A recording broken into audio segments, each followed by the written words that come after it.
Bonjour à tous et bienvenue dans ce deuxième webinaire de la librairie des écoles, consacré à la pédagogie explicite et à la méthode de Singapour.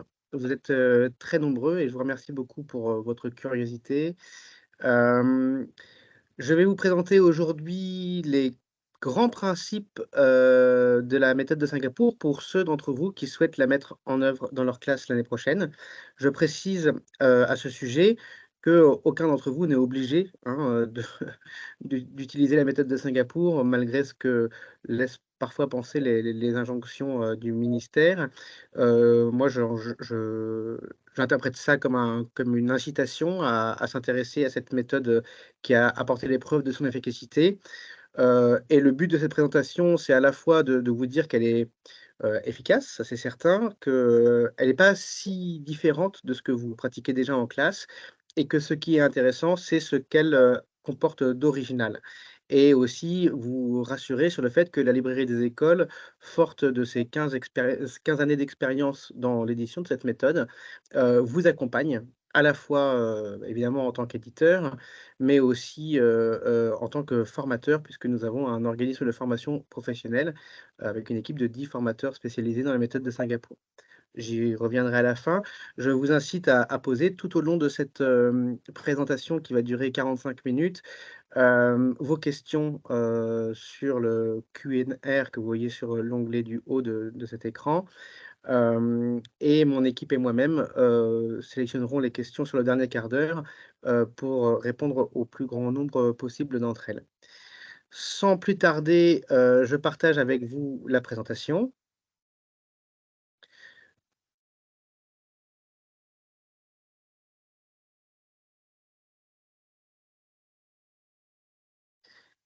Donc cette présentation va se dérouler en 2 parties principalement. Rappeler les principes de la méthode de Singapour. Deuxièmement, vous présenter les différents outils que nous mettons à votre disposition, de manière à ce que vous soyez prêts pour la rentrée. Premièrement, ce pentagone, c'est, le cadre pédagogique de la méthode de Singapour. Pourquoi est-ce que je commence par cet aspect-là? C'est le plus important, c'est que la résolution de problèmes est au cœur du programme officiel de Singapour depuis 1982. C'est donc un point commun que le programme de Singapour a avec le programme français. C'est important de comprendre toutes les similitudes qui existent entre les pratiques pédagogiques à Singapour et les pratiques pédagogiques en France. Le Pourquoi est-ce que la résolution de problèmes mathématiques est au cœur de l'enseignement des mathématiques? C'est parce que c'est à ça que ça sert les mathématiques. Ça sert à résoudre des problèmes.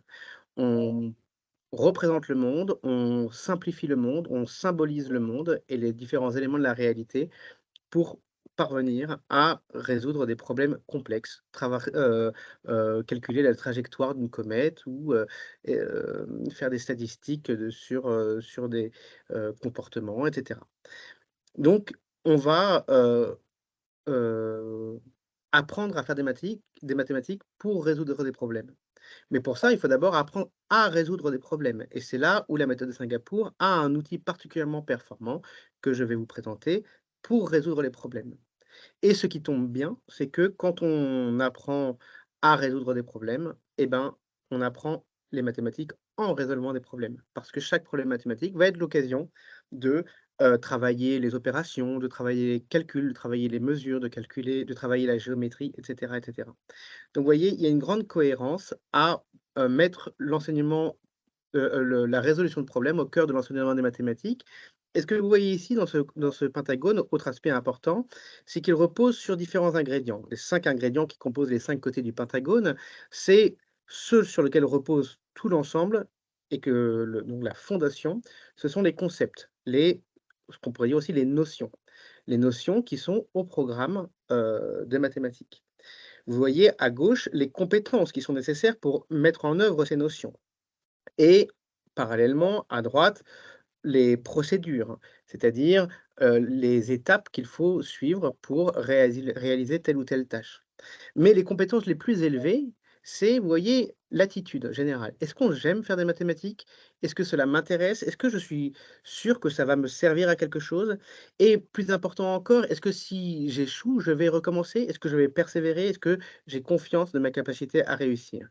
Et heu autre compétence élevée, la métacognition, qu'est-ce que c'est? C'est est-ce que moi, en tant qu'élève, je me sens progresser? Est-ce que je sais sélectionner les stratégies qui sont plus ou moins efficaces en fonction des problèmes qui me sont posés?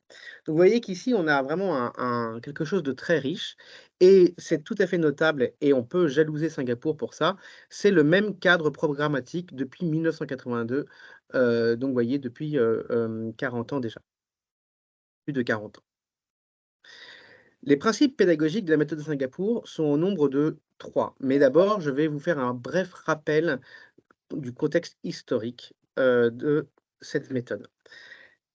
En 1965, Singapour devient indépendant.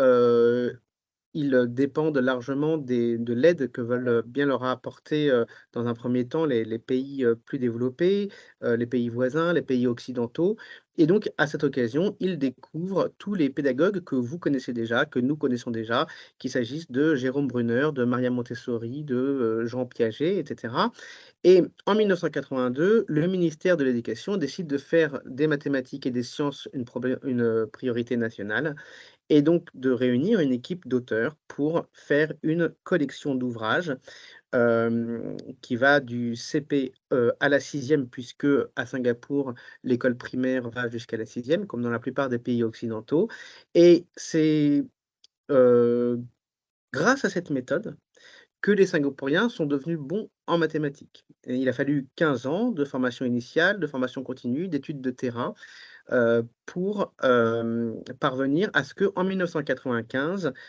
Singapour se classe premier au classement PISA, TIMSS d'abord en 1995, puis TIMSS à partir de 2008, mais ils n'ont pas quitté cette place depuis. Mais c'est vraiment 2 éléments essentiels pour, cette introduction à retenir, hein. C'est que, premièrement, ce n'est pas une méthode miracle inventée par un Singapourien.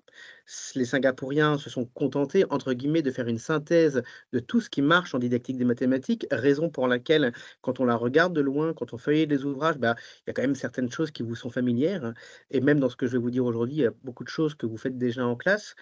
Hem Et deuxièmement, les Singapouriens n'ont pas toujours été bons en maths. Ce n'est pas une spécificité culturelle à Singapour d'être bons en maths. Ils le sont devenus parce qu'ils ont utilisé cette méthode. Ils étaient, 24e je crois sur 34, au classement TIMSS de 1984. Ils sont devenus premiers en 1995. Cette méthode, pour le dire en un mot, c'est quoi? Elle consiste à décomposer des objectifs d'apprentissage complexes en petites étapes afin de favoriser la compréhension. Ceux d'entre vous qui étaient présents au webinaire le mois dernier sur la pédagogie explicite vont reconnaître exactement la définition que nous avions donnée, la pédagogie explicite. Ça veut dire tout simplement que dès le premier jour du CP, les auteurs de la méthode ont anticipé ce qui serait attendu à la fin de la sixième. Cela veut dire que sur le temps long, on a décomposé les objectifs des programmes en petites tâches simples, de manière à ce que tous les élèves soient en réussite. Plus précisément, on va identifier trois grands principes: concret, imagé, abstrait, la pédagogie de la maîtrise et la pédagogie explicite et ces 3 ingrédients vont occuper la première partie de ce webinaire donc. Sur le concret, imagé, abstrait et sur les 3 principes de la méthode de Singapour que je viens de citer, il me semblait important quand même de mentionner les pédagogues qui ont inspiré les auteurs de Singapour, pour que vous, à votre tour, si vous vouliez creuser tel ou tel aspect, vous puissiez, vous, reporter à ces travaux. Et c'est aussi une façon de, dire ce sur quoi j'ai insisté en ce début de présentation, à savoir que ce n'est pas une méthode, singapourienne, hein. Ce sont des, pédagogues, qui sont, pour la plupart d'entre eux, européens ou américains ou canadiens. Donc pour le concret imagé abstrait, nous avons, le fameux Jérôme Brunner. Concret imagé abstrait, c'est une façon un peu plus simple de dire inactive, iconique, symbolique. C'était la terminologie qu'utilisait Jérôme Brunner, mais ça, nous allons avoir l'occasion d'y revenir. Sur la résolution de problèmes, ils se sont largement inspirés de la méthodologie de Georges Polya et de la schématisation en barre, formalisée par Gérard Vergniaud et qui est bien connue, je suis sûr, par la plupart d'entre vous. Pour, la représentation multiple des nombres, ils se sont inspirés de Zoltan Dienz, le fait de ne pas associer une représentation, unique à aux nombres qui sont des symboles abstraits. Sur l'approche spiralaire et l'approche massée, donc qui fait partie de ce que nous appelons la pédagogie de la maîtrise, ils se sont inspirés évidemment de Vygotsky et toujours de Jérôme Brunner. Et enfin, sur la pédagogie explicite, j'en avais parlé le mois dernier, de Barak Rosenstein, de Steve Bissonnette et plus récemment de John Hattie. Alors, le concret imagé, de quoi s'agit-il? C'est tout simplement que les mathématiques, c'est l'art de l'abstraction. L'art de l'abstraction, ça veut dire qu'on va représenter par des chiffres, par des symboles, des réalités qui revêtent des caractères très différents. Par exemple, le chiffre 3 peut représenter à la fois 3 oranges, 3 ronds, mais ça peut aussi représenter 3 centimètres, ça peut représenter 3 années, ça peut représenter beaucoup de choses très, très différentes. Or, les enfants, vivent dans le monde, du concret, de la sensorialité et donc le passage à l'abstraction ne se fait pas, loin s'en faut, d'un seul coup. Donc toute l'idée de la méthode de Singapour, c'est d'aménager un passage lent, progressif et adapté du monde concret de la manipulation d'objets de la vie courante, à l'abstraction des chiffres, en intercalant une étape systématique qui va être une étape de schématisation, de modélisation de la réalité. Là, vous voyez ici que les 3 oranges sont devenus 3 ronds, orange, que les 5 voitures, sont devenues 3 carrés rouges pour les voitures rouges, 2 carrés bleus pour les, voitures bleues. On voit bien ici que dans cette façon de présenter la réalité, on facilite le raisonnement mathématique, on facilite, le dénombrement, le calcul et cetera. C'est vraiment la logique suivie par, la méthode de Singapour. Pas très original, vous allez me dire. Ce qui est original, on va dire, dans la méthode de Singapour, c'est la rigueur, le caractère systématique de cette, triple approche. Évidemment, cette démarche concrète, imagée, abstraite permet d'arriver vers l'abstraction, hem, et ce faisant, de donner un sens au nombre. Parce qu'à partir du moment où on donne toujours et le plus longtemps possible aux élèves la possibilité de manipuler, des jetons, des cubes, la possibilité de dessiner, de représenter, de voir les quantités en jeu, eh bien, les nombres, abstraits prennent un sens puisque on peut revenir en arrière, compter, recompter, se tromper, recommencer et cetera. Hem La conséquence pour ceux d'entre vous qui, veulent, vraiment consacrer, leur méthode d'enseignement à la méthode de Singapour, c'est que ce passage, ce départ concret doit être respecté jusqu'à la fin de l'école primaire. Ce n'est pas réservé aux petites classes. Alors évidemment, il y a plus de manipulation dans les petites classes qu'au CM1, CM2, bien entendu, mais dès qu'on va aborder une nouvelle notion, on va revenir à la manipulation. Si possible, on va mettre à disposition des élèves du matériel de manipulation, pour leur permettre toujours de donner du sens aux nombres et aux, concepts de plus en plus abstraits qu'on leur qu'on qui sont, à recommandés par les programmes. Donc 3 étapes: concret, imagé, abstrait. Ça veut dire manipuler, représenter, abstraire. Je vais rentrer un peu dans le détail de ces 3 étapes. Manipuler, c'est bien tout simplement comme le nom l'indique, utiliser du matériel de manipulation, du matériel qui, est adapté à chaque notion. On ne va pas utiliser le même matériel de manipulation en fonction de ce qu'on enseigne. Par exemple, quand il s'agit d'apprendre à faire des calculs sur des petits nombres, on va utiliser des cubes, multidirectionnels. Quand il s'agit d'apprendre les valeurs de position des nombres, on va utiliser du matériel de base 10. Quand il s'agit d'utiliser les fractions, on va revenir aux, cubes multidirectionnels, mais on va aussi utiliser les disques fractions et cetera. Donc chaque matériel est, et là c'est assez cohérent avec la pédagogie Montessori, est autant que possible, adapté à un objectif didactique. Et on va utiliser une manipulation à la fois pour un seul objectif didactique, c'est-à-dire que l'idée n'est pas comme on le ferait dans une pédagogie constructiviste ou une pédagogie de la découverte, de laisser les enfants livrés à la manipulation de matériel en espérant qu'ils puissent par eux-mêmes déduire un certain nombre de concepts mathématiques, mais au contraire de viser un objectif. Nous allons faire tel exercice, telle opération. Est-ce qu'aujourd'hui nous faisons des additions? Est-ce qu'aujourd'hui nous faisons des soustractions? Est-ce que nous multiplions par 2? Est-ce que nous allons introduire la notion de nombre de pairs et de nombre impair? C'est un objectif didactique à la fois et cette, manipulation se fait de façon, hem, très ciblée, hem, avec, toujours je pense à cette formule de Maria Montessori, qui dit qu'il faut, bouger en réfléchissant et réfléchir en bougeant. Mais il ne s'agit pas de manipuler sans réfléchir, par exemple. Donc c'est pour ça que j'ai insisté, hein, des activités rythmées et limitées dans le temps et puis jusqu'au CM2. La deuxième étape, et ça c'est plus original dans la façon dont c'est fait dans Singapour, c'est l'étape de la représentation. Alors évidemment, bon, il y a quelque chose qui va de soi. Quand on ouvre un fichier, quand on ouvre un manuel, on voit des dessins en 2D qui représentent des réalités, donc il s'agit bien d'une représentation, d'une schématisation. Ça va, permettre aux élèves, d'avoir vision plus abstraite, en réalité, du de la réalité, concrète. Ça va permettre aussi que quand la première étape de manipulation qui a eu lieu au début de la séance, elle est institutionnalisée dans le fichier. Les élèves se rendent compte que ce qui s'est joué en classe, eh bien, va faire l'objet d'un apprentissage. C'est symbolique, mais c'est important et surtout, on va avoir des représentations multiples.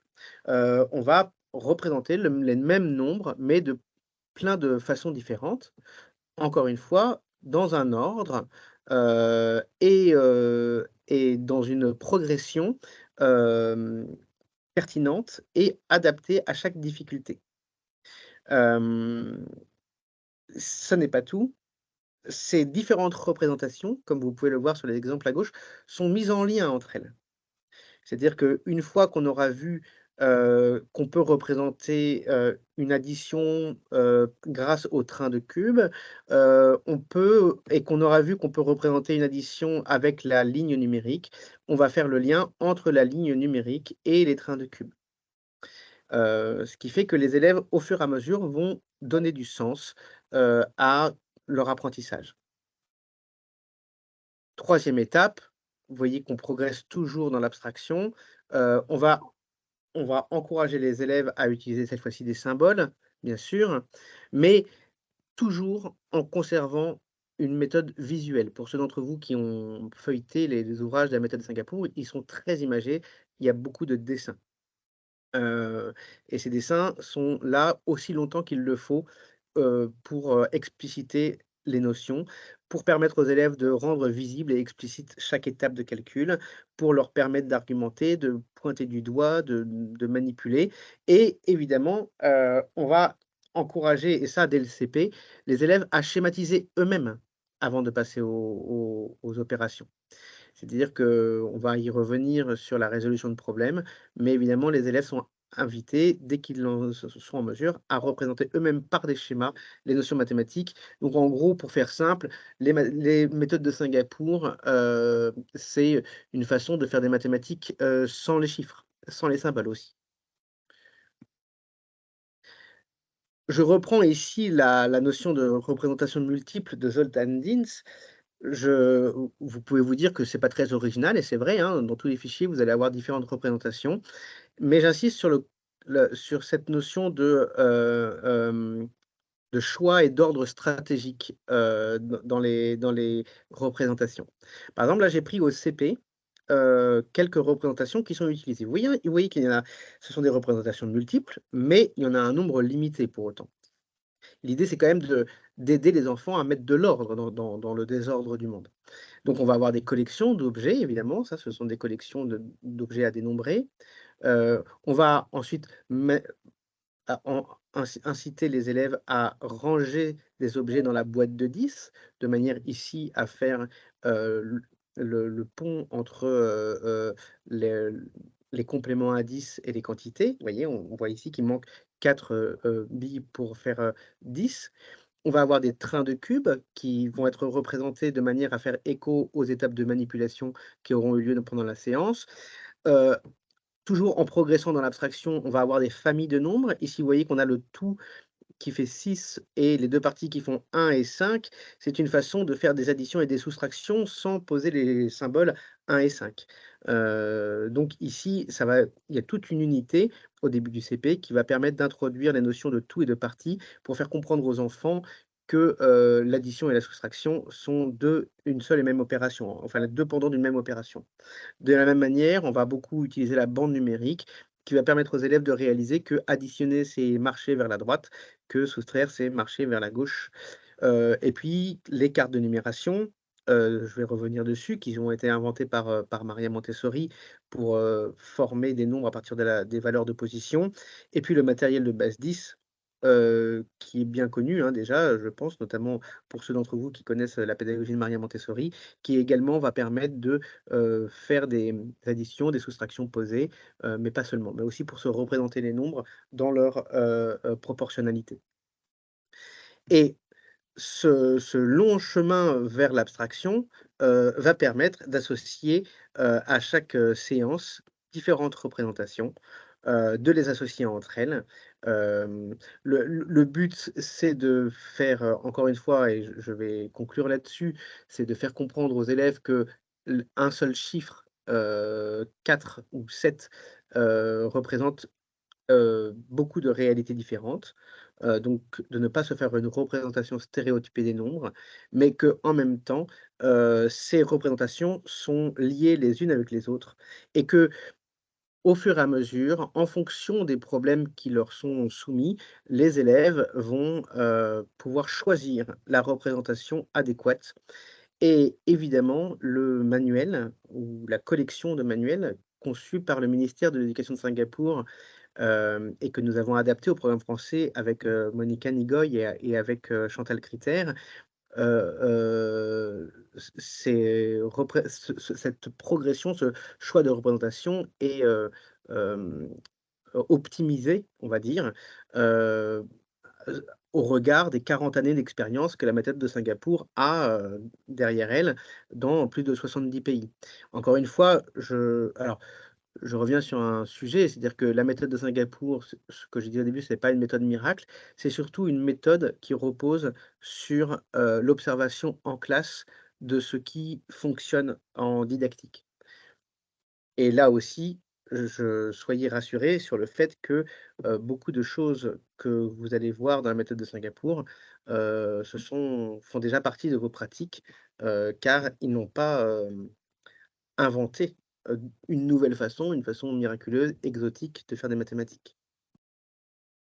Si on prend par exemple les opérations, vous voyez qu'ici l'intérêt de la démarche concrète, imagée, abstraite, c'est de pouvoir toujours revenir au dénombrement et à la visualisation. On va additionner 3 dizaines et 7 unités avec 2 dizaines et 8 unités. On va En les manipulant, les additionner. On va se rendre compte que si on prend 10 unités, on peut former une barre de 10, donc on va ajouter une dizaine et vous voyez qu'ici, l'algorithme, la procédure, de d'addition, en colonne est largement, soutenue par la manipulation et la visualisation et évidemment, le pendant est vrai pour, la soustraction puisque ici, on va prendre une barre de 10 et on va encourager les élèves à casser la barre de 10 pour former 10 unités séparées. Et évidemment, ceci va aller dans le sens de, la compréhension profonde, des, des procédures qui sont en jeu. Un autre exemple, plus fameux, sur les fractions, puisque vous avez vu que d'après la lettre, de saisine, rédigée par le ministre de l'Éducation et nous trouvons que c'est une très, très bonne initiative, les fractions vont être enseignées dès le CE1. Évidemment, enseigner les fractions dès le CE1, ça ne veut pas dire, multiplier 3/4 par 7/8 en CE1. Ça veut dire introduire la notion de fraction sous forme concrète, imagée, abstraite. Partir d'une feuille complie en 4, en 2, partir d'une bande numérique et ainsi arriver spontanément à la notion d'unité. Quand on parle d'une fraction, qu'est-ce que c'est? On choisit d'abord la taille de l'unité et en fonction de la taille de l'unité, on va la diviser en 2 ou on va la diviser en 4. ce qui va permettre aux enfants de se faire une compréhension très, simple et intuitive, des fractions avant de passer au calcul. Un autre exemple, ce sont les décimaux. Les décimaux, ici, vous voyez qu'on utilise du matériel de base 10. Ici, on se trouve au CM1. Du matériel de base 10 qui va permettre de faire le lien entre les dizaines et les dixièmes, puisque l'unité carrée va être divisée en 10. On va additionner des dixièmes et on va les associer à des jetons. Je vais revenir sur les différents matériels dans la deuxième partie de cette présentation sur les outils. J'aborde maintenant, le deuxième grand principe pédagogique, de la méthode de Singapour, qui est plus original que le premier. Le premier concret, imagé, abstrait, comme vous avez pu le constater, reprend beaucoup de choses que vous pratiquez déjà spontanément dans vos classes. La pédagogie de la maîtrise, c'est un peu plus original, elle est également due à Jérôme Brunner en réalité. C'est l'idée très simple qui est de dire que si on enseigne une notion sur un temps suffisamment long, alors les élèves, la maîtriseront, tous les élèves finiront par la maîtriser. Tout est une question de savoir combien de temps ça dure et à quel moment on s'arrête. L'idée étant que, si on maîtrise une notion, ça veut dire qu'on l'a vue sous tous ses angles, ça veut dire qu'on l'a, on a pratiqué, ça veut dire qu'on a, hem, réinvesti pour, résoudre des problèmes et cetera. Donc que la compréhension qui a été ainsi acquise est, durable, elle est pérenne et qu'on peut ainsi passer sereinement à, l'étape suivante. On va traiter peu de sujets donc, mais on va les traiter en profondeur. Ça permet de faire le pont avec le premier principe, c'est qu'en fait, si vous apprenez les additions, les soustractions sur 3 semaines, ça va vous permettre, d'avoir, tout le temps de, dérouler, ce long passage du concret à l'abstrait que j'ai décrit dans la première partie. On va d'abord manipuler, ensuite on va représenter, ensuite on va avoir d'autres représentations, on va avoir l'addition sous ses différentes significations. On additionne pas seulement pour, ajouter, mais on additionne aussi pour, former un tout à partir de 2 parties. On ne divise pas seulement pour, donner une part égale à chacun, mais aussi pour compter le nombre de parts égales que nous pouvons obtenir, et cetera et donc quand on va aborder une notion, on va l'aborder sous tous ses angles, sous toutes ses représentations. L'autre bénéfice, c'est que le fait de traiter un seul sujet à la fois va permettre aux élèves d'augmenter leur concentration, d'augmenter leur confiance en eux. Ils savent où ils en sont, ça va rendre explicite leur enseignement, et donc évidemment, on va pouvoir aussi mettre en projet. Je vais rentrer plus en détail là-dessus, mais ça va aider la motivation. On va dire, pendant les 3 prochaines semaines, nous allons faire des additions et des soustractions et voici ce que vous saurez faire de nouveau à la fin de ces 3 semaines. Hem Le conséquence de ce que je suis en train de dire, c'est évidemment ma grande leçon à retirer de ce premier webinaire sur la méthode de Singapour, c'est surtout de respecter la progression. Vous qui, ne l'utilisez peut-être pas déjà, vous qui, êtes peut-être, enfin, avez un peu le trac de vous y mettre, ayez confiance, respectez la progression. Elle a été éprouvée par 40 années de pratique, partout dans le monde. Donc cette, progression du simple vers le complexe sur le temps long permet d'avancer toujours et de permettre aux élèves, sans avoir à refaire une séance. Hem, Concrètement, c'est quoi la pédagogie de la maîtrise? Ça veut dire que, on va avoir une progression massée à respecter, c'est ce que je viens de dire, qu'une séance n'est pas à reproduire 2 fois, que chaque notion doit être bien introduite et conclue, on va y revenir, que, d'une année sur l'autre, on va avoir une progression spiralaire. En effet, la progression spiralaire, c'est une notion inventée par Jérôme Brunner, heu heu, et par Vygotsky d'ailleurs, hem, elle, hem elle peut être appliquée de différentes manières. On peut imaginer une progression spiralaire, à l'intérieur d'une année scolaire ou même à l'intérieur d'une semaine où les élèves, progressent par petites touches au fur et à mesure, de l'année. La façon dont Singapour l'interprète, c'est qu'on va avoir une progression spiralaire d'une année sur l'autre. L'année 1 du CP, ça va être les nombres de 0 à 10. L'année l'unité 1 du CE1, ça va être les nombres de 0 à 1000. L'unité, au CE2, ça va être jusqu'à 10 000 et cetera. On va avoir chaque année une unité, qui va porter sur la numération, une deuxième unité qui va porter sur les calculs et les opérations, et cetera, et cetera. Donc on va retrouver des notions qu'on va réinvestir l'année d'après. L'idée toujours, c'est d'avoir une progression que moi j'appelle 90 10. Qu'est-ce que ça veut dire? 90 10 on c'est aussi en commun avec la pédagogie explicite, hein, c'est que pour chaque notion, on veut trouver le bon équilibre de, notions nouvelles. On veut avoir 90 de choses qui sont déjà connues et 10 de choses qui sont nouvelles. Pourquoi? Parce que 10 de choses qui sont nouvelles, chaque élève peut y parvenir, chaque élève peut être en réussite.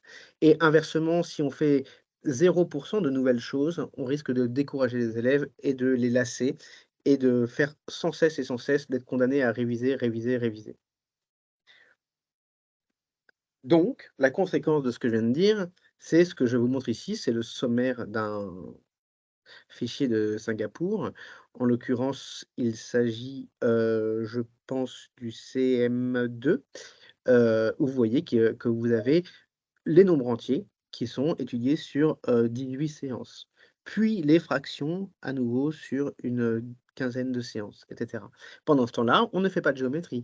Pendant ce temps-là, on ne fait pas de mesures. Mais évidemment, au fur et à mesure que les notions vont être réintroduites, on va, sous forme de problèmes, réinvestir les notions des années précédentes. Et ça peut vous étonner au début. C'est-à-dire que moi, pas mal de professeurs m'ont fait la remarque que, bah, si on ne fait que les nombres jusqu'à 100 000 en début de l'année et qu'on les refait pas, pendant toute l'année, ça va finir par poser un problème. Alors, j'ai 2 remarques à ce sujet. Déjà, dans les petites classes, au cycle 2, en général, votre expérience, c'est que justement la pédagogie de la maîtrise ne permet de résoudre ce problème. Les élèves n'ont pas oublié, la valeur d'opposition des nombres, par exemple, au deuxième semestre, même si, ils ne l'ont pas revu depuis, 6 mois. Mais la deuxième remarque, c'est qu'évidemment ces notions sont réinvesties et que plus on avance dans les années, plus on arrive au cycle 3, CM1, CM2, moins il y a de notions nouvelles et plus il y a de réinvestissement.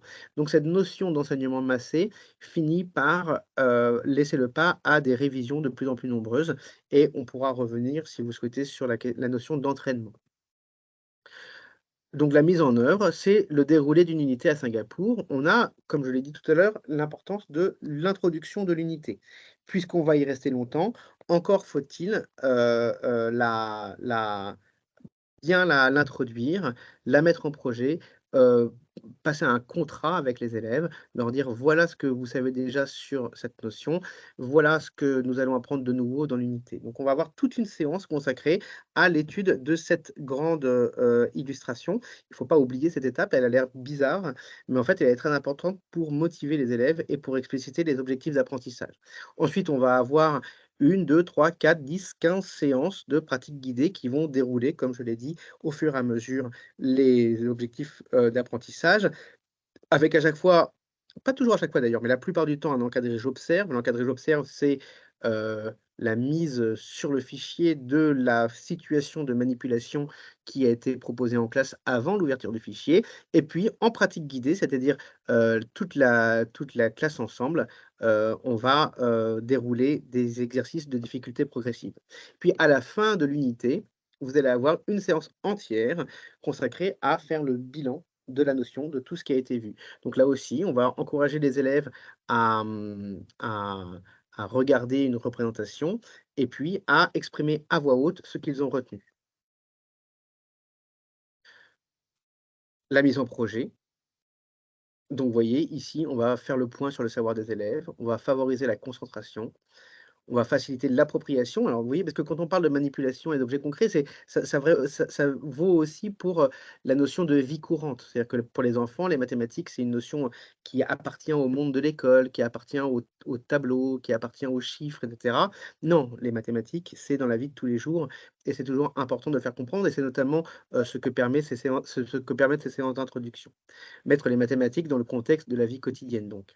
L'échafaudage, c'est là où on va pouvoir dérouler ce que je décrivais tout à l'heure comme le principe des 90%, 10%. C'est-à-dire qu'en déjà séance par séance, puis exercice par exercice, dérouler, de façon extrêmement, comment dire? Pointue et sophistiquée, la progression pédagogique.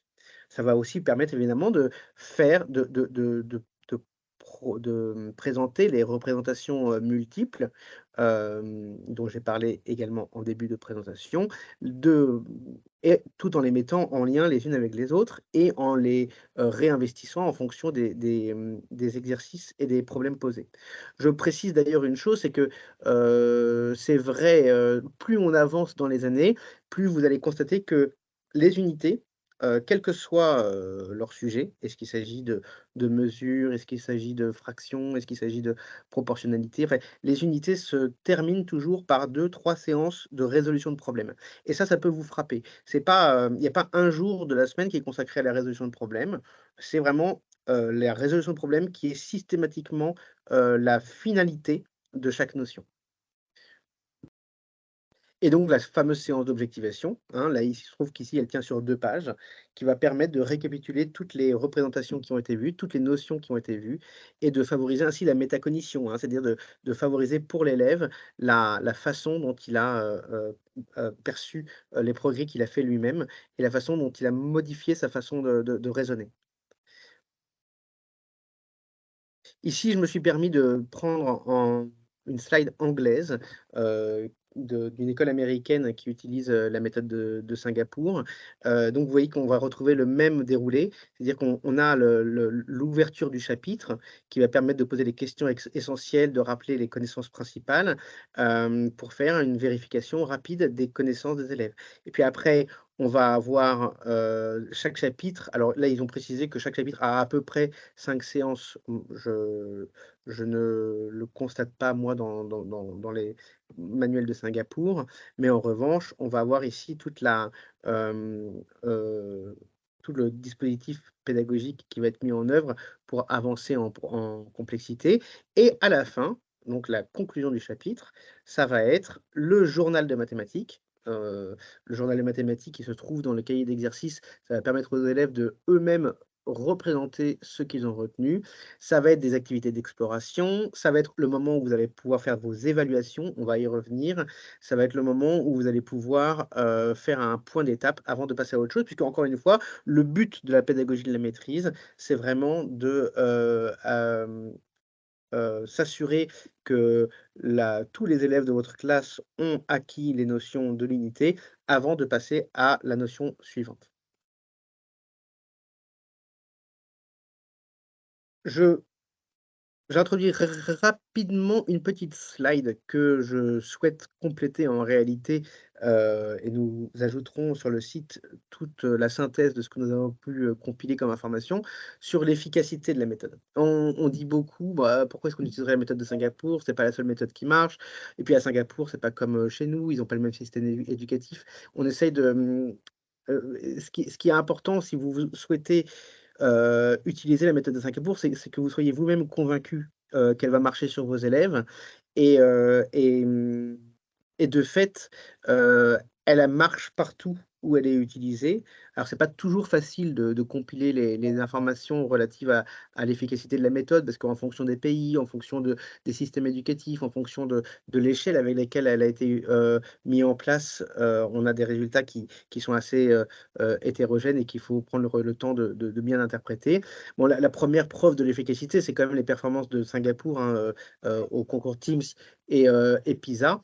Mais il faut savoir aussi que la Chine et Shanghai, qui sont, des pays qui eux aussi sont en tête de classement dans ces 2 évaluations, sont, également, les premiers, enfin utilisent également la méthode de Singapour.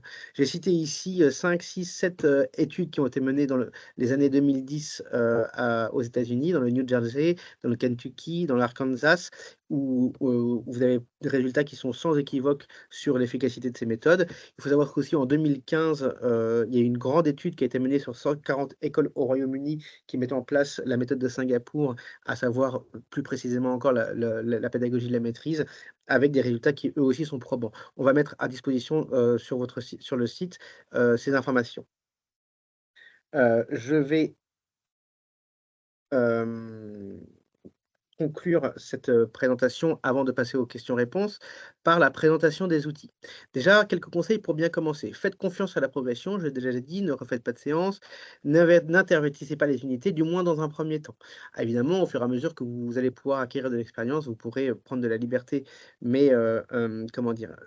Le mieux, c'est encore de comprendre la raison, la profondeur des choix didactiques, faits par les concepteurs de la méthode, le temps que nous avons passé, hein, nous-mêmes, auteurs français, mais avant nous à Singapour, à se dire: «Qu'est-ce qu'on met comme exercice 1? Qu'est-ce qu'on met comme exercice 2? Qu'est-ce qu'on met la séance 24, est-ce qu'on introduirait pas une séance avant pour introduire telle notion?» et cetera. Donc tout ce travail qui a été fait sur 40 années, c'est important de le respecter avant de pouvoir, prendre de la liberté. Deuxième conseil, menez un projet d'établissement. Mettez en place la méthode, mais sur plusieurs années. Ça, c'est assez contre-productif de vous dire: «Moi, je suis professeur de CM2, mes collègues n'utilisent pas la méthode de Singapour, mais je vais la mettre en place, au CM2». Vous allez perdre 90 du bénéfice que j'ai décrit dans cette, présentation, à savoir la progressivité. Donc nous, on conseille de mettre en place au moins sur 2 années, voire idéalement sur 3 années. Première année CP, CE1, voire CE2. CE2, c'est un tout petit peu plus compliqué en première année, mais ça peut se faire à condition que le professeur de CE2 prenne bien connaissance de ce qui a été fait au CE1. Et puis échanger entre vous évidemment, hein, ça c'est vrai pour n'importe quelle pédagogie. Le dialogue entre les professeurs, la cohérence pédagogique entre les différents niveaux, c'est, heu, un point essentiel de la réussite de toute méthode. D'où mon troisième point qui est d'instaurer des rituels. Là, je vais vous présenter le matériel pédagogique, mais si vous avez du matériel que vous utilisez déjà, avec lequel vous êtes familier, conservez-le. Conservez les rituels que vous avez déjà adoptés. Tout ce qui va permettre à vous-même et à vos élèves de se concentrer directement sur la tâche de ce qu'elle a de nouveau, va être, un temps gagné sur l'apprentissage. Pour les plus attentifs d'entre vous, vous allez vous rendre compte que je n'ai pas, présenté la pédagogie explicite, parce que comme j'en avais déjà fait la présentation, le mois dernier, je renvoie ceux d'entre vous qui voudraient la connaître plus en détail, au webinaire, de décembre. Hem, mais sachez qu'évidemment, toute les principes qui y sont, présentés, sont également, mis en œuvre à Singapour. Donc maintenant les outils. Évidemment les fichiers de l'élève, les fichiers d'exercice, les guides pédagogiques, les manuels numériques, les mallettes pédagogiques avec le matériel pédagogique, les évaluations qui sont peut-être souvent moins connues, et que je vais vous présenter, et puis les ressources des formations puisque, nous avons créé un organisme de formation pour vous accompagner au mieux, dans, l'utilisation de la méthode Singapour. Donc, la méthode de Singapour, ici je présente que le primaire, mais c'est vrai également pour la maternelle. Nous avons des exercices de pratique guidée. Ici, ce sont les fichiers en couleur avec la partie «J'observe» et puis des exercices qui sont faits de manière collective, ou en binôme. Hem Ensuite, vous allez avoir les cahiers d'exercices, qui sont ici des cahiers d'exercices de pratique autonome. Ce que cette pratique a de différent à Singapour de ce que assez souvent en France, c'est que, la pratique autonome ne sert pas à la différenciation. La pratique autonome sert à ce que les élèves s'approprient chaque notion. Donc la pratique autonome, elle doit être à l'intérieur de chaque séance. Voilà, ça c'est une contrainte importante.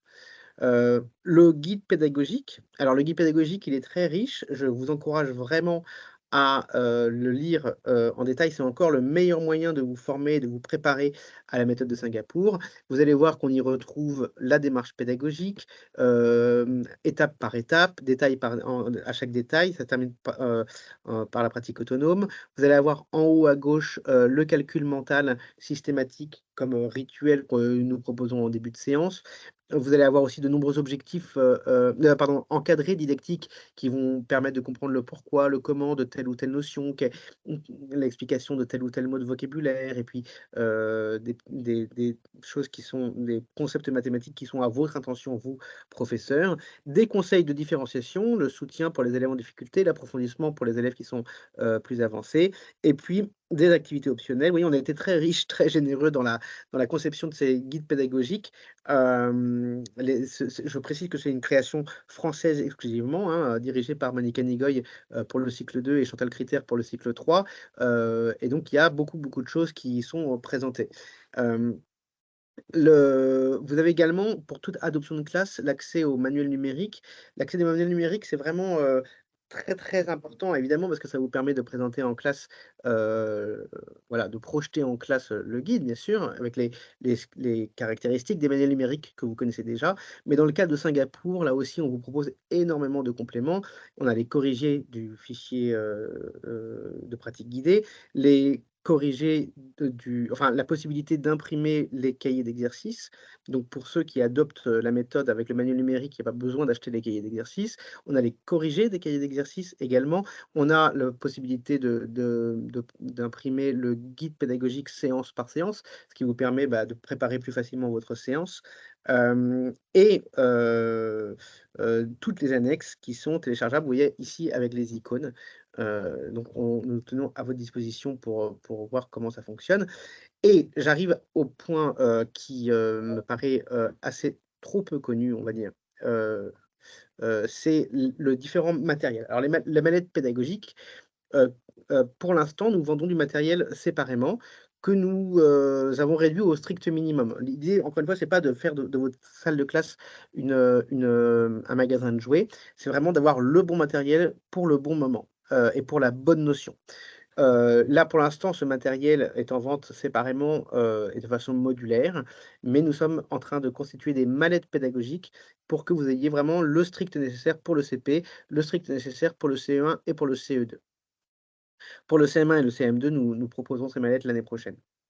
Donc, le cube multidirectionnel, hein, ça va être utilisé ici au CP, pour comparer les nombres. Ça va être aussi utilisé au CE1 pour la multiplication. Ça va être aussi utilisé, et c'est moins connu, du fait qu'ils sont multidirectionnels, pour, enseigner le calcul des volumes sous forme d'unités cubes. Les cartes de numération dont j'ai parlé, cartes de numération Montessori, ici on est au CP, donc on va avoir simplement dizaines et unités. Au CE1, on va avoir centaines, dizaines et unités. Et puis vous voyez qu'ici au CE2, on va pouvoir mettre en relation matériel de base 10, carte de numération et les disques nombres que je présente juste après, qui sont ici, qui sont un passage supplémentaire dans l'abstraction. Vous voyez que nous avons construit des jetons qui reprennent le code couleur utilisé dans nos manuels par souci de cohérence. Ici, en CM1 et en CM2. Et puis, vous avez les disques fractions à partir du CE1, encore une fois, qui sont très, très utiles pour comprendre la notion de fraction dans les plus petites classes, de manière concrète. Les géoplans qui vont permettre d'apprendre de nombreuses notions, qu'il s'agisse, de la symétrie, mais aussi du calcul des aires, et l'observation des propriétés des différentes figures. Je conclus les outils par, l'outil de validation de savoir-faire. Je vois qu'il est 15h18, que je suis en retard sur mon planning, mais je vais juste conclure là-dessus avant de prendre vos questions. Sur le manuel numérique, vous avez accès à des batteries d'exercices. En fait, le travail que nous avons fait, c'est de décomposer chaque objectif d'apprentissage, de la méthode de Singapour en les mettant en lien avec les programmes. Ces objectifs d'apprentissage sont entre 80 et 100 par année. Ces 80 ou 100 objectifs d'apprentissage correspondent à 80 ou 100 fiches d'exercices que nous vous encourageons à faire, régulièrement sous forme d'évaluation formative et ça va vous permettre de télécharger un tableau Excel, qui va faire un suivi des progrès individuels de chaque élève, mais aussi sur telle notion, progrès collectif de toute la classe. Outil extrêmement, puissant et là aussi, si ça vous intéresse, je pourrais presque y consacrer un webinaire entier tellement il est intéressant et la cerise sur le gâteau, c'est qu'à la fin, vous pouvez, imprimer et automatiquement le livret, scolaire unique, élève par élève. Voici, pour ma présentation. Je conclus en disant que nous avons prévu, tous les mois, des, webinaires sur la méthode de Singapour. Ici, jusqu'à présent, c'était un peu général, et j'en ai parfaitement conscience. Donc l'idée, ça serait que le mois prochain, on puisse s'orienter vers la résolution de problèmes. En mars, sur la numération, et les opérations. En en avril, sur les fractions. En mai, sur le point particulier de la maternelle. Et puis en juin, sur les mesures et la géométrie. Évidemment, si vous avez des suggestions, je les prendrai en compte avant de, planifier, les prochains webinaires. Je vais arrêter ici le partage et je vais prendre connaissance, des questions que vous avez posées et que mon équipe m'a fait parvenir. On me demande, comment utiliser cette méthode quand on est en classe multiniveau? Cela me semble laborieux. Alors oui, c'est une question qui revient très souvent. Alors pour ça, j'ai 2 réponses. La première, c'est que, la difficulté qui se pose pour la méthode de Singapour se pose pour n'importe quelle autre, matière. C'est pas une façon d'éviter la question, mais c'est dire que le plus simple reste encore d'avoir 2 groupes à l'intérieur de votre classe et se dire que pendant que les uns font la pratique guidée, les autres vont faire la pratique autonome. L'idéal, c'est aussi de se dire, et ça c'est un conseil qui m'a été donné par une professeure, dans la circonscription de Cambrai Sud, c'est de dire que comme on a une cohérence entre les différentes, unités, c'est-à-dire qu'on va faire, par exemple, une unité de numération au début du CP, une unité de numération au début du CE1, eh bien, on peut faire des séances de pratique guidée ensemble, ce qui va permettre aux élèves de CP de CE1 pardon, de réviser, ce qu'ils ont vu au CP et c'est en se basant sur ce principe que nous allons prévoir l'année prochaine, une, édition multiniveau de la méthode de Singapour. Hem, Quel est le temps annuel de formation continue des enseignants à Singapour? C'est une très bonne question et pleine d'un sous-entendu douloureux. C'est qu'effectivement la formation continue des professeurs à Singapour, c'est 100 heures par an. Alors et sachant en en France, on est à 18 heures, par an. Mais il faut pas, se voiler la face. L'idée, c'est quand même de dire qu'à Singapour, bien sûr, la réussite de leur système éducatif n'est pas due qu'à la méthode, elle est quand même due principalement à la méthode. Elle est due principalement à la clarté de la progression et aux ingrédients que j'ai, tâché de vous décrire, aujourd'hui. Hem, Vous, quand vous êtes, dans votre classe, vous avez vos 18 heures de formation par an, mais en réalité, vous avez une formation continue qui se fait spontanément dans votre établissement en parlant entre vous. Ce qui est pratiqué en formation continue à Singapour, c'est ce qu'on appelle le lesson study, c'est-à-dire qu'en fait, on va ouvrir la salle de classe aux collègues pour qu'ils regardent, pour qu'ils assistent à une séance, à une notion et ensuite ils, font un bilan, commun sur ce qui a marché, sur ce qui n'a pas marché dans la séance. Donc ce sont des pratiques que vous pouvez tout à fait mettre en œuvre et d'ailleurs je pense que les réformes des constellations mises en œuvre, depuis quelques années vont, dans ce sens. On va poursuivre le même objectif, à savoir de réflexion de petits groupes menés par le terrain. Qui dit formation ne dit pas forcément, formation, planifiée, par votre institution, mais aussi, formation de terrain. Heu Vous dites que la méthode ne va pas être imposée ou par ailleurs vous dites qu'il faut une stratégie d'établissement. N'est-ce pas contradictoire?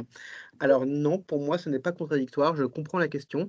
Et il y a une différence pour moi entre dire, qu'on a une liberté pédagogique. La liberté pédagogique, elle est pas remise en cause, par les nouveaux programmes, ni par, les déclarations, du ministre, selon moi.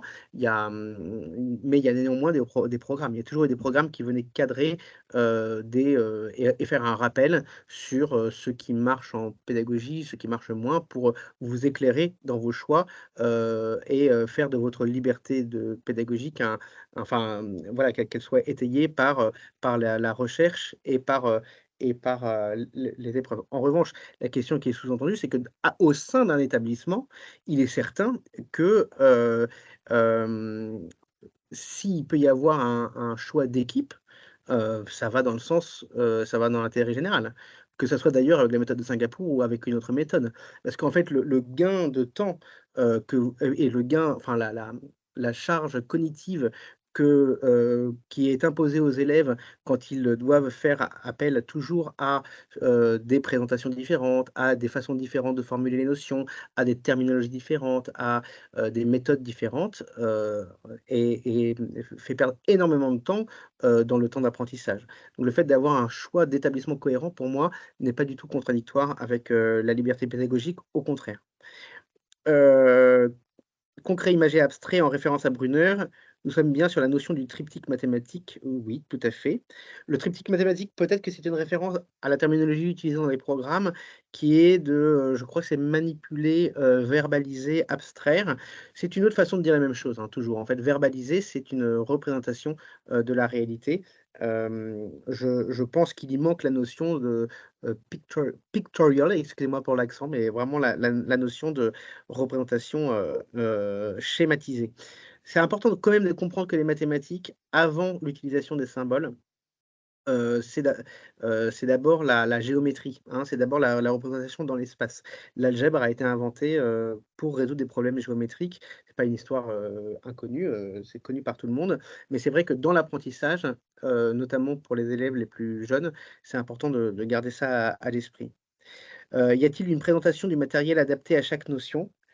Heu Oui, alors, heu, il y a un matériel adapté plus ou moins à chaque notion. Ce que je comprends de la question, c'est, est-ce qu'on pourrait, rentrer dans le détail de comment utiliser le matériel dans la classe? Alors c'est vrai que, par exemple, ça pourrait faire l'objet d'un webinaire, en tant que tel.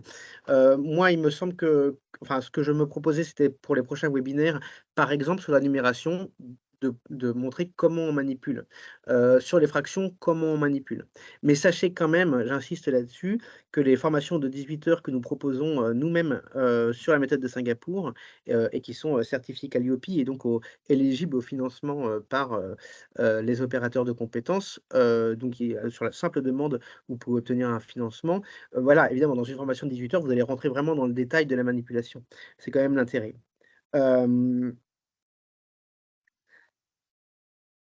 Alors, qu'est-ce que votre méthode dif est-ce que ma la méthode diffère d'autres ouvrages où se succèdent expérimentation, représentation, symbolisme? Ben, oui, dans la première étape, parce qu'en fait, expérimentation, ça renvoie à la pédagogie de la découverte, à la pédagogie, constructiviste. Or, la méthode de Singapour est une pédagogie explicite. Alors, c'est une dimension qui est peut-être un peu subtile, mais c'est quand même de dire que la pédagogie explicite, pour ceux qui n'ont pas assisté au webinaire du mois dernier, c'est: «Je fais, nous faisons, vous faites». Je fais, c'est qui? C'est vous le professeur qui faites devant les élèves, qui montrez comment faire. Donc évidemment, on peut appeler ça expérimentation, mais c'est quand même une expérimentation très guidée. Donc en fait, la phase d'expérimentation, de manipulation, elle est bien là, mais tout dépend ce qu'on veut dire par expérimentation. Par exemple, quand on expérimente au sens scientifique du terme, ça veut dire qu'on a suffisamment de connaissances pour formuler des hypothèses sur le résultat de l'expérience. Or, ce n'est pas le cas des élèves qui sont en début d'apprentissage et qui découvrent des notions. Donc c'est vraiment fondamental ce point-là, c'est vraiment un renversement, du modèle. Vous, professeur, qui jouez le rôle de: «Je mets un haut-parleur sur ma pensée, je fais devant les élèves, je vous montre comment je réfléchis, je verbalise devant vous, et en ce faisant, je, vous, donne les clés de la compréhension». Évidemment, plus on monte dans les classes, plus on peut ménager des phases d'expérimentation et il y a des exercices spécifiques qui sont sous la rubrique «Explorons» et que vous trouvez en téléchargement gratuit sur le site, des exercices qui sont spécifiquement des exercices de recherche, de découverte, de pas à pas, où on va laisser les élèves un petit peu galérer pour retrouver eux-mêmes la solution. Mais encore une fois, ça ne se fait que à partir du moment où on a, eu comment dire? La certitude que les élèves maîtrisaient telle ou telle connaissance nécessaire à la résolution du problème. Un exemple de méthode en géométrie et en mesure de grandeur, eh bien, je vous invite donc à venir au webinaire qui, si ma mémoire est bonne, aura lieu en juin. Mais bien entendu, vous pouvez, avant ça, vous mettre en relation directement avec nous pour assister à des formations que nous allons organiser aux vacances de février, de Pâques et au début juillet. Faut-il que toutes les classes de l'école utilisent cette méthode? Ou puis-je décider seul de la mettre en place dans ma classe? Eh bien oui, alors, je crois avoir répondu, mais je vais préciser ma réponse. En gros, idéalement, il faut que toutes les classes de l'école utilisent cette méthode. Vous pouvez décider seul d'utiliser, mais plus vous êtes dans une classe, d'élèves jeunes, plus c'est facile. Par exemple, CP, pas de problème, grande section de maternelle, pas de problème, CE1, ça va, ça passe encore, CE2, ça commence à devenir plus compliqué, et cetera, et cetera. En gros, moi, je connais quelques professeurs, héroïques et plein de voilà, qui ont réussi à la mettre en place en œuvre en CM2, sans que leurs collègues l'utilisent dans les classes, précédentes. C'est parce qu'ils y avaient investi beaucoup de temps et beaucoup de passion, hein. Ils ont fini par y arriver, mais ça s'est pas fait, très facilement. Existe-t-il des versions numériques des ressources? Oui, alors sur le site internet, tout sur le site internet méthodedesingapour.com, toutes les ressources sont téléchargeables gratuitement. Elles sont rangées soit par catégorie, soit par chapitre. Hem et ces versions numériques des ressources, sont également, disponibles sur les manuels numériques. Quid des 3, 4, 5 élèves qui ne comprennent toujours pas? Reste-t-on sur la séquence jusqu'à une compréhension collective totale comme vous avez énoncé? Alors ça serait quand même gonflé de ma part de donner une réponse, définitive à cette question très profonde qui est la question de la différenciation. Le principe de base, c'est de dire que plus une méthode est bonne, plus le nombre d'élèves en difficulté, est réduit. Ça veut dire que vous n'aurez pas 5 élèves qui seront en difficulté, mais un ou 2 élèves et à ces 1 ou 2 élèves, évidemment, vous aurez le temps et vous pourrez consacrer un temps de différenciation. Donc excusez-moi pour cette réponse un peu générale, mais mais heu, c'est la seule, façon de répondre. En gros, toute l'ingénierie pédagogique qui a été mis en œuvre dans la méthode de Singapour, son installation sur le temps long et cetera, vise précisément à réduire au minimum le nombre d'élèves qui ne comprennent toujours pas. Hem, je crois avoir répondu, à toutes les questions, du moins celles qui étaient mises par écrit. Je vais regarder rapidement s'il en reste, mais oui, j'ai quand même tenu mes horaires. Hem Je vais regarder s'il y a des dernières questions, heu alors, la méthode de Singapour vous semble-t-elle adaptable à un enseignement à mi-temps? Il semble compliqué de partager les sous-matières en raison de la progression massée.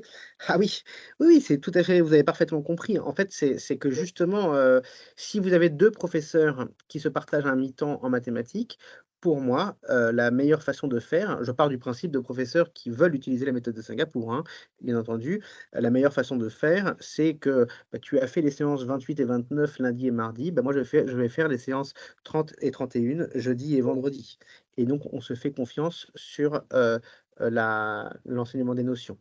Hem, avec un quadruple niveau, alors là, la méthode est-elle facile à mettre en place selon vous? J'aurais du mal à vous répondre je pense que dans le cas d'un quadruple niveau, on il y a pas de aucune méthode, n'est adaptée à cette, réalité, où la difficulté que vous rencontrez, elle est plutôt de l'ordre de la gestion de la classe que, des choix didactiques ou pédagogiques de telle ou telle méthode. Ça nécessite pour moi, d'avoir mmh, programmé des unités, au des activités autonomes pour les 3 quarts de la classe avec lesquelles vous ne travaillez pas. Hem Si nous utilisons toujours les versions 2007 des manuels, est-ce que tout ceci est déjà valable?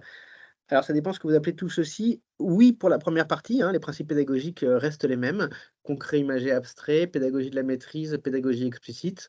En revanche, tout ce qui est des outils, matériel de manipulation, ou, manuel numérique, évaluation, non, ça on l'a pas mis en œuvre pour la version de 2007. Pour ce qui est d'avoir les liens vers les webinaires, eh bien, mon équipe se chargera de vous informer, de toutes, les actualités et j'insiste aussi sur le fait que le choix des sujets des webinaires tels qu'ils existent, ont une logique. C'est une logique, disciplinaire. Vous avez vu, hein, c'est, numération et calcul, c'est, fraction, c'est grandeur et mesure. Si vous souhaitez, voir, traiter des sujets, différemment, je reste ouvert bien entendu à vos suggestions. Hem et je vous remercie beaucoup, de votre attention. Vous avez été extrêmement nombreux, et hem et voilà, peut-être un mot de conclusion. Heu je suis ravi, de la décision, comment dire? De la publicité, on va dire, que le ministre a donnée à la méthode de Singapour parce que je suis intimement convaincu, de son efficacité et c'est même la raison pour laquelle j'ai créé la librairie des écoles. Donc c'est vraiment une conviction profonde que j'ai en moi, qui est que la pédagogie doit apporter la preuve de son efficacité, que ça soit par les comparaisons internationales, que ça soit par les recherches en sciences cognitives, que ça soit par les pratiques de terrain et donc voilà une conviction profonde. En revanche, il est absolument certain que, cela ne fonctionne et d'ailleurs, c'est les résultats des différentes évaluations qui ont été faites à travers le monde.